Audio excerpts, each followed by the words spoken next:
Halo, Assalamualaikum warahmatullahi wabarakatuh. Salam sejahtera, salam sehat untuk kita semua. Semoga juga teman-teman dalam keadaan baik-baik saja. Tetap semangat untuk menjalani aktivitas setiap hari. Sama semangatnya seperti tim Garuda kita yang mengawali pertandingan pertama di grup A Piala AFF dengan kemenangan telak pesta gol di Pakansari 5-1 atas Kamboja. Tapi tentunya di balik kemenangan besar ini, kemenangan awal ini, ada sosok yang paling penting yang berperan.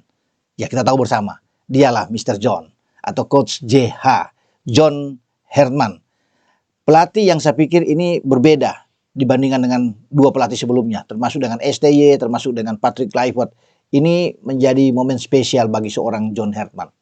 Dia bagaimana sebagai motivator di dalam tim. Pendekatan strategi game plan dia berjalan dengan sangat baik. Dia sangat teliti, cerdas, bahkan tidak berhenti, terus bisa memberikan semangat, mengurusi pemain-pemain di pinggir lapangan semua, sedang bertanding dia terus berteriak, yang memberikan aba-aba itu penting.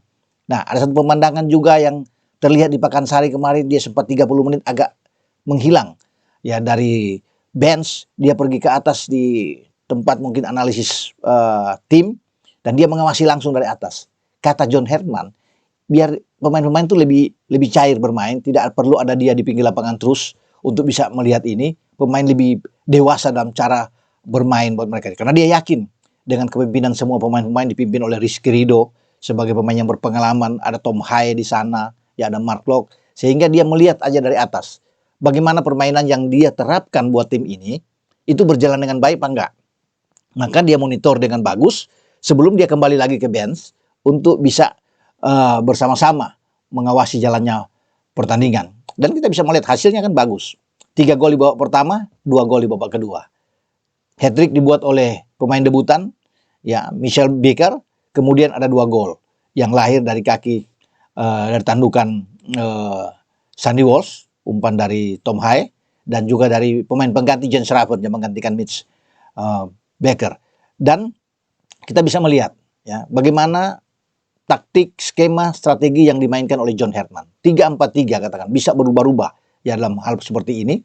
Bahkan mungkin bisa turun jadi 5, di belakang 3-5-2. Itu bisa terjadi karena Eliano Rennes bisa ke kanan, bisa turun ke bawah lagi. Sehingga ada Donny Tree di kiri.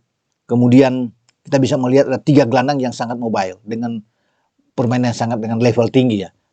Tiga-tiganya sudah bermain di tim senior, memang luar biasa. Mark Locke, Tom Haye di sana itu sangat bagus sekali ya. Ivar Jenner juga sebagai box to box bermain sangat baik. Ini yang menyulitkan bagi Kamboja untuk bisa masuk lebih jauh karena kita punya gelandang-gelandang yang lebih secara kualitas di atas mereka. Makanya mereka tidak bisa menembak lebih dari 2 kali atau apalagi dapat on target yang banyak. 1 gol pun balasan itu dari Sok Meang itu karena ya agak kurang bagus juga untuk seorang Nadeo sehingga terlihat bahwa dia akan menjadi gol bunuh diri bagi Indonesia. Ya satu-satunya gol dari Kamboja. Tapi secara keseluruhan kita bisa melihat struktur permainan kita. Nadeo di bawah Mistar, 3 belakang. Kemudian Ridho yang memimpin. Di kanan itu ada Sandy Walsh, di kiri ada Sain Patinama. Menarik, Sain Patinama itu kan jarang bermain sebagai bek tengah. Kalau Sandy pernah di Piala Asia bersama dengan STY, dia pernah ditarik ke dalam untuk bermain dengan 3 bek. Tapi Sain itu pemandangan yang lain. Memang John Herman sudah melihat ini dan ada di Bali waktu dalam TC menghadapi Bali United. Sain coba di sini. Kenapa Sain ada di kiri? Karena Sain kan punya kekuatan, tumpuan dia ada di kiri. Sehingga ketika membentuk 3 back ini, maka kekuatan Sandy Walsh itu dengan kaki kanan, Sain dengan kaki kiri. Kontrol itu ada di Rizky Ridho. Rizky Ridho bisa bermain di back tengah dan bisa bermain di kanan. Biasanya kalau ada Jai Ises kan, Rizky Ridho akan bergerak ke kanan, Justin Hartner ada di kiri. Itu yang terjadi. Tapi sekarang Rizky Ridho yang bermain di tengah. Diapit Sandy dan Sain. Dan berjalan dengan oke sejauh ini. Donny bermain dengan mobilitas yang tinggi di kiri sama seperti dengan Eliano Rennes. Sehingga dengan 3-4-3, kalau 4 di tengah itu kan ada Donny, ada Mark Locke, ada Tom Haye di sana dan Ivar Jenner.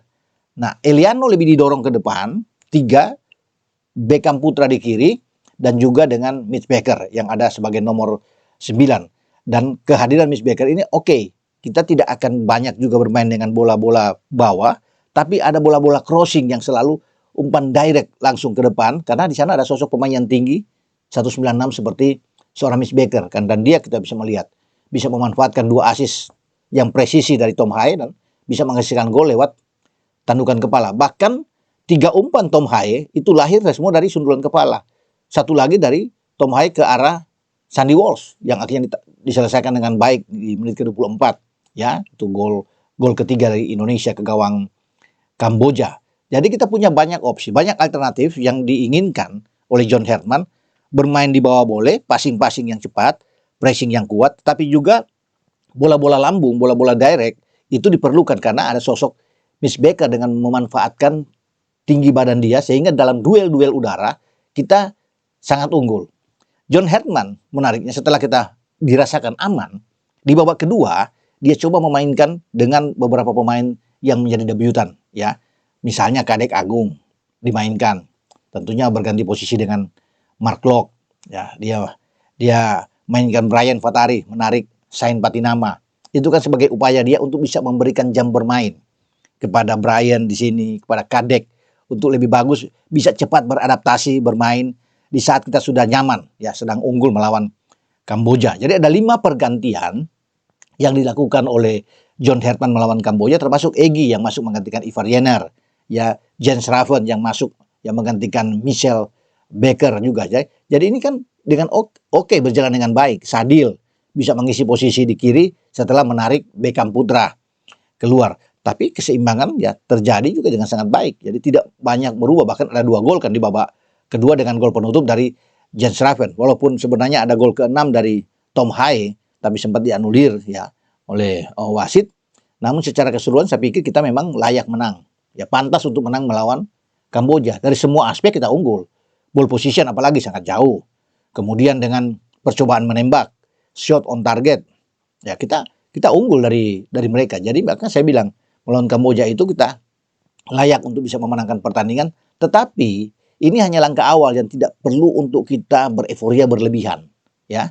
Karena masih ada step-step berikutnya. Kita masih 3 pertandingan ke depan. Timur Leste sekarang menjadi fokus.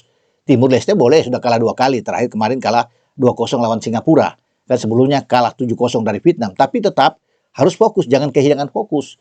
Kita butuh gol banyak melawan Timur Leste. Kalau kita bisa menang 7-8 gol kan ini bagus. Karena secara gol kita lebih tinggi setelah menang 5-1 melawan Kamboja.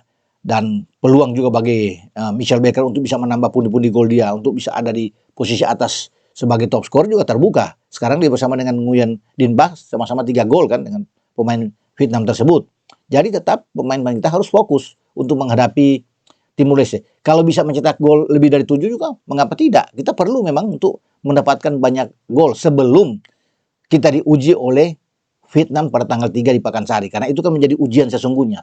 Vietnam sebagai juara bertahan dan kita akan bermain di kandang melawan mereka. Kalau kita bisa mengalahkan Vietnam, itu akan lebih bagus buat kita untuk bisa membooking tiket menuju ke babak semifinal. Sebelum pertandingan terakhir kita ke Stadion Nasional Singapura tanggal 7 Agustus menghadapi Singapura. Jadi memang bagi tim asuhan John Herdman ini ada 2 laga penting yang akan menguji kekuatan kita sesungguhnya. Vietnam dan Singapura. Karena mereka berdua kan sementara ini di klasemen grup A ada di atas kita. Singapura di atas karena 2 kali menang 6 poin. Kemudian ada Vietnam dengan 3 poin di urutan kedua dan kita urutan ketiga. Menariknya bagi kita bisa ada perubahan yang akan terjadi karena Vietnam dan Singapura akan berhadapan di saat kita melawan Timur Leste.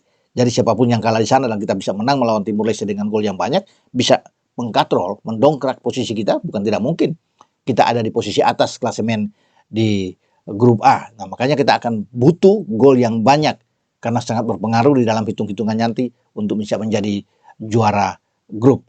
Oke, sampai di sini dengan saya berbicara tentang kemenangan kita dan bagaimana taktik yang sangat bagus bagi John Herdman. Dia bisa memainkan 3-4-3, banyak opsi lah. 4-2-3-1 sebenarnya bisa juga, 3-5-2 juga bisa dilakukan, 4-3-3 juga John Herdman bisa melakukan itu. Tapi semua itu akan dilihat dengan calon lawan, disesuaikan dengan lawan siapa yang akan dihadapi oleh timnas kita. John Herdman selalu berpikir demikian, dia step by step untuk bisa melihat semua penampilan pemain Pina akan dia analisa semua dan bisa saja ada terjadi perubahan di saat akan menghadapi Timur Leste. Tapi menghadapi Vietnam dan Singapura, tentunya the winning team seperti melawan Kamboja yang harus dia tetap tampilkan sehingga kita bisa mendapatkan hasil yang baik. Oke, sampai di sini saya berbicara dengan timnas kita. Langkah awal sudah bagus, tapi kita harus bisa menunggu langkah-langkah berikutnya yang lebih spektakuler lagi yang akan dimainkan oleh Rizky Ridho dan kawan-kawan di ajang Piala AFF atau ASEAN Hyundai Cup ini di tahun 2026. Wassalam,